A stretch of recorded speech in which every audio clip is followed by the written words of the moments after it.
What was interesting was because I met him as a civilian, not as a musician. Right, I think right. he and I, it's probably the reason we had 15 years of working together. I wasn't some guy he hired, Right. you know, and the art school thing was like, he would say, you know, this, I think this needs to have like sort of it needs to be like a Gothic cathedral structure.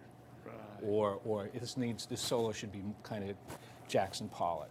Right. And I would, you know, even if I didn't get, or I could get the concept, even if my take on the concept was different. I could come back with a rational explanation of like, well, you know, there's the splatter technique, and this is, and we worked a lot that way, and plus, you know, when you're not out in public, he just reminded me of all the guys that I hung out with. He reminded me of particularly of one of my roommates that I had, and he had this kind of older brother thing that, you know, he being 10 or 11 years older than me, he kind of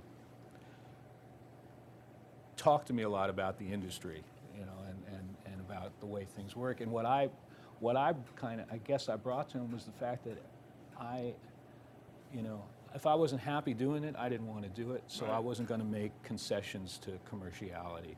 And when I found out that he had his contract gave him creative control, then the only issue was if he was going to do stuff like Never Let Me Down and Tonight, those records that I didn't think came off that well, that was his choice. So all he had to do was, and I said this to him one day, all you got to do is if you want to do something that's what later became Tin Machine, that's aggressive and is the music that you're listening to, that style, then the only really issue here is you have to be willing to take shit for your choice. Because the record company will put it out. You just have to, your ego has to be able to take not getting played on pop radio. But if you Right. don't like pop music, then, you know, let's Right. rock.